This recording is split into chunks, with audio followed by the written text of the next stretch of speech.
Selamat sejahtera saya ucapkan kepada Encik Mohsin dan rakan-rakan sekalian.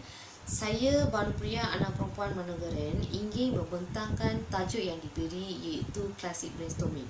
Sebelum itu, saya ingin memperkenalkan ahli kumpulan saya. Saya Zurain binti Abdul Karim, nombor matrik GB037721. Assalamualaikum dan salam sejahtera. Nama saya Saadia binti Wan Jamaluddin dari kumpulan 8, nombor matrik GB03704. Selamat sejahtera Encik Mohsin dan kawan-kawan sekalian. Nama saya Kanadiswari Manikam, nombor matrik saya GB03611. Hari ini saya nak membincangkan tentang 4 cara penambahbaikan brainstorming. Selamat sejahtera Dr. Mohsin dan rakan-rakan sekalian. Saya Malani, GB3617. Hari ini saya akan membentangkan teknik kreatif brainstorming. Selamat sejahtera saya ucapkan kepada doktor dan rakan-rakan sekalian. Nama saya Nandini Pushpanathan, GB03673. Hai, selamat sejahtera. Nama saya Pravina anak perempuan Chandrasekharan. Nombor matrik saya GB03699.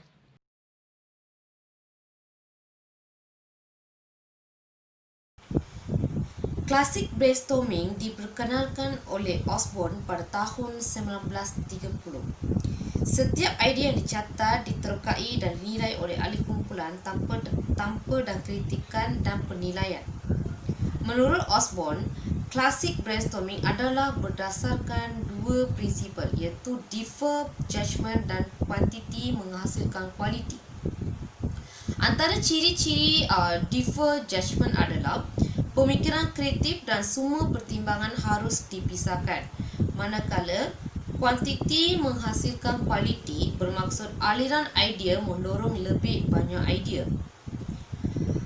Dua prinsip ini membawa kepada 4 peraturan praktikal, iaitu pertama, tiada kritika. Kritika merupakan peraturan yang sangat penting antara keempat-empat peraturan.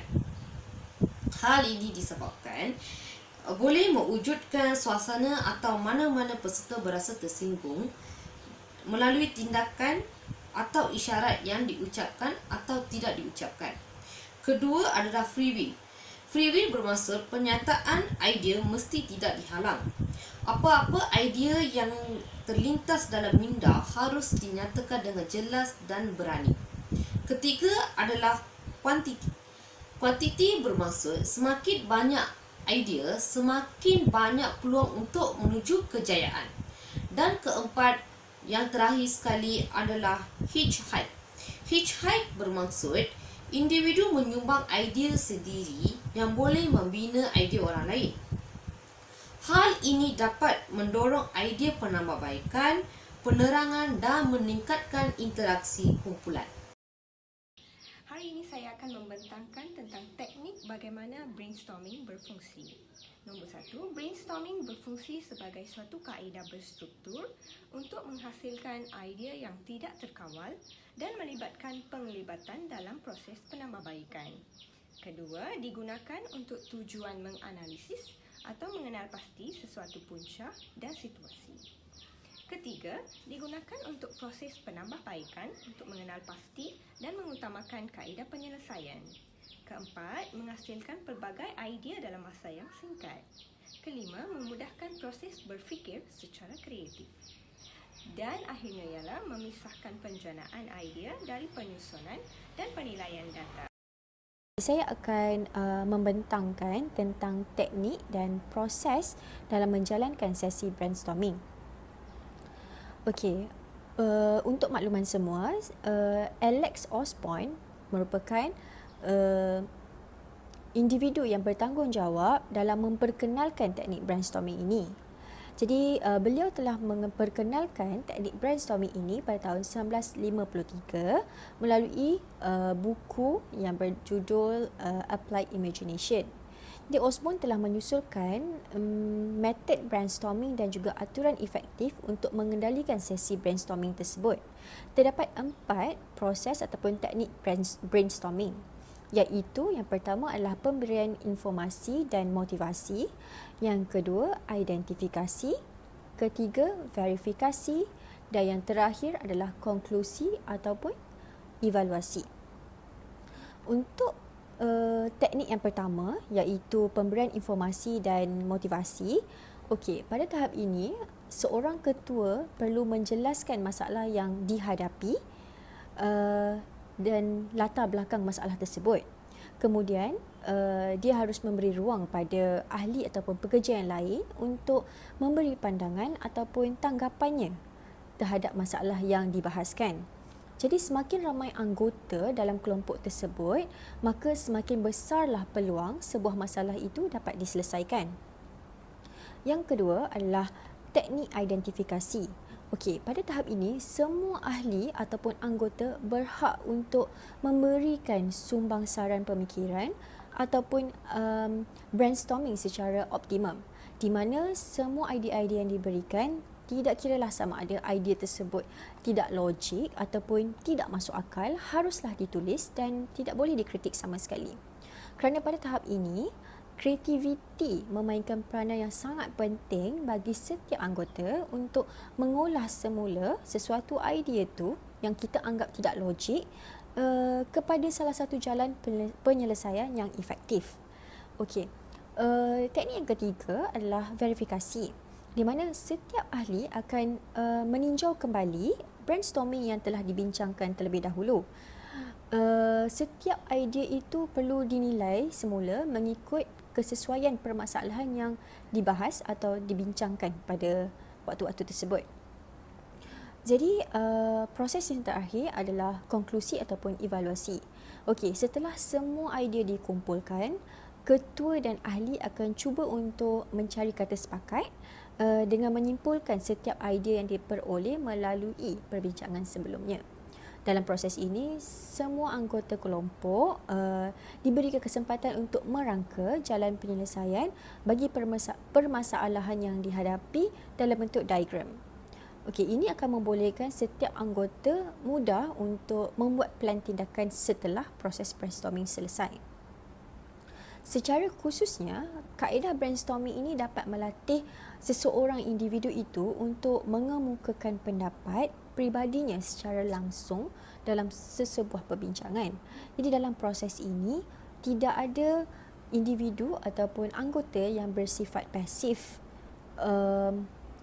menunggu ataupun berpangku tangan.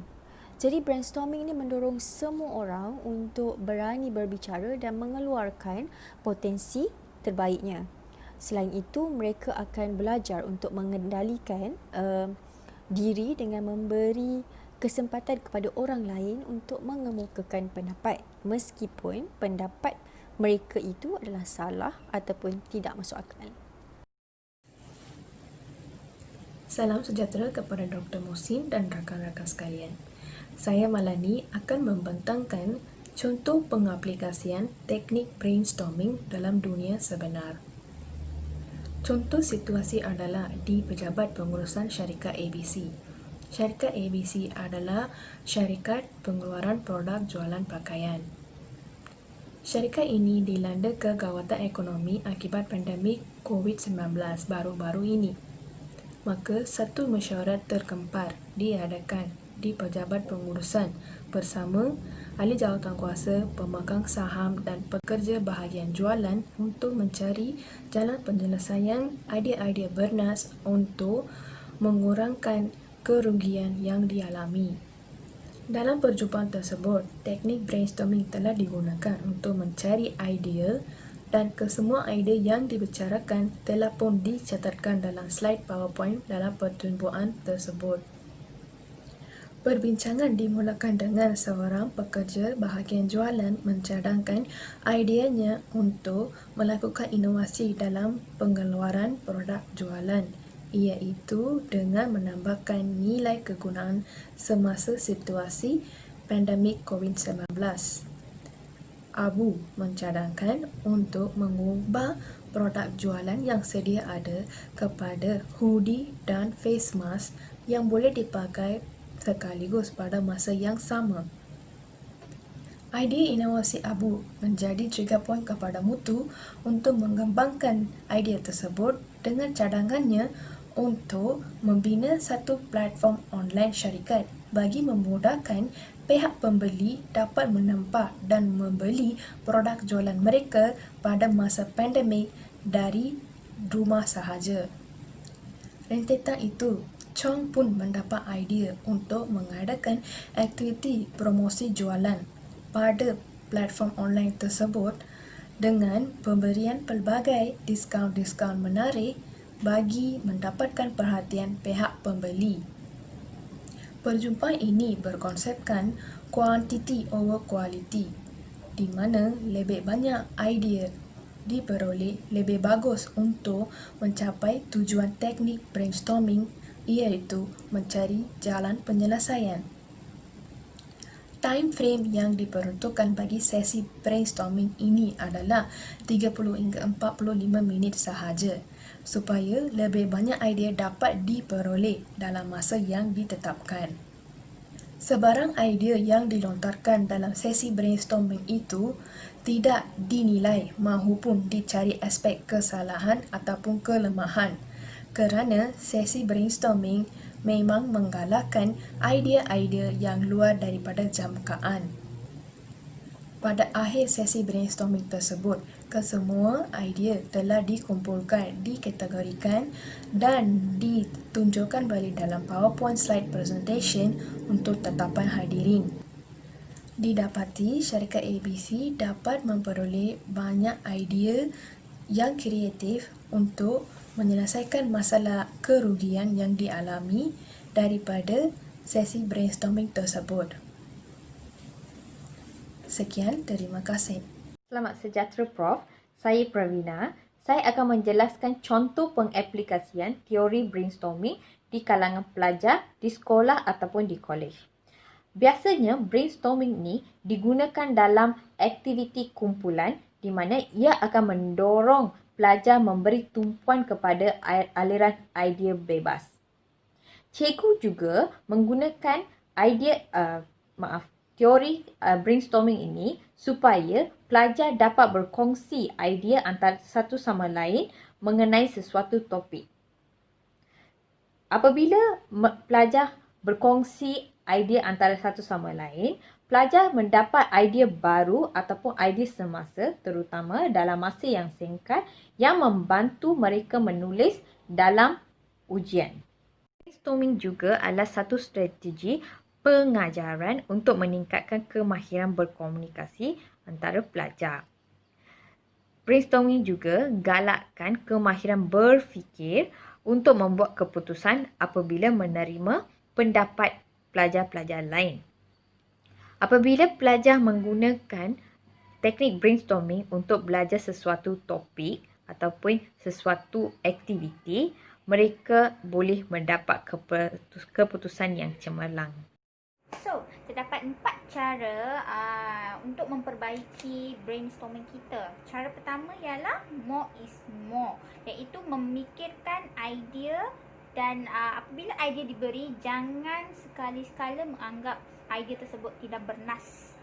Yang kedua, don't judge. Jangan menilai atau mengkritik idea orang lain atau kreativiti orang lain. Nombor 3, keep it fun. Satu idea haruslah berunsur kreatif dan seronok apabila diaplikasikan atau digunakan. Yang keempat adalah mind mapping. Mind mapping ni salah satu benda yang akan menyenangkan kita sebab mind mapping akan membantu kita memberi gambaran yang jelas tentang idea-idea yang telah diwujudkan atau dicipta, dan dia akan menyenangkan kita untuk memahami idea-idea tersebut. So, itu saja. Seterusnya ada satu video. Saya harap video tersebut akan memberi penjelasan yang lebih dalam terhadap 4 cara penambahbaikan ini. Terima kasih.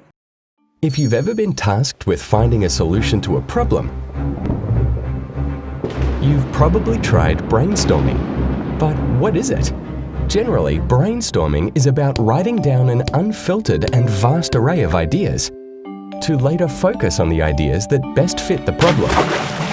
When done correctly, it can breed creative ideas and clever solutions, promoting lateral thinking often lost in a more structured analytical approach. To get the best results from your brainstorms, keep these factors in mind. 1. more is more. While generating ideas for your task, everything counts. While most ideas might seem ridiculous, the purpose of the exercise is to change the way we think, to push beyond the obvious and into uncharted territory. Many ideas won't get used, however, they are crucial to the process. 2. Don't judge. The time for critique will come, but premature judgment can cause withdrawal from the process. Creativity flows when we are relaxed and comfortable. It's important not to condemn any idea as unhelpful, which is particularly important within group brainstorming. 3. Keep it fun. It's no surprise that fun and creativity go hand in hand. Pressure kills the creativity by funneling ideas back to what is safe. In a group, allow for jokes and laughter, as it's an indication of comfort and will allow for better ideas. And if you're wondering how to manage all these ideas, consider mind mapping. Created by Tony Buzan, mind mapping can be used to generate or flesh out existing ideas. It involves putting the problem or concept in the center and linking ideas in the surrounding space. Further ideas are then given their own links until you're left with a map of interconnected solutions and themes. By taking advantage of these tips, you're sure to get the most creative results and have a great time while doing it. It is, after all, how we made this video. Okey, untuk bahagian penutup, saya nak konkludkan bahawa untuk brainstorming, kita kena pastikan semua ahli faham masalah yang dihadapi sebelum kita mula brainstorming. Yang kedua, usaha brainstorming yang dilakukan adalah untuk mencari kesimpulan masalah tertentu. Antara contoh brainstorming yang boleh dilakukan adalah peta minda, penyenaraian, soalan dan lain-lain. Seterusnya, perjumpaan dilakukan untuk mengumpul semua ahli dan idea. Setiap idea perlu dianalisa dan tidak kira baik atau buruk untuk cara yang lebih efektif. Yang terakhir, brainstorming boleh menjadi tidak berkesan sekiranya teknik yang disarankan tidak diikuti.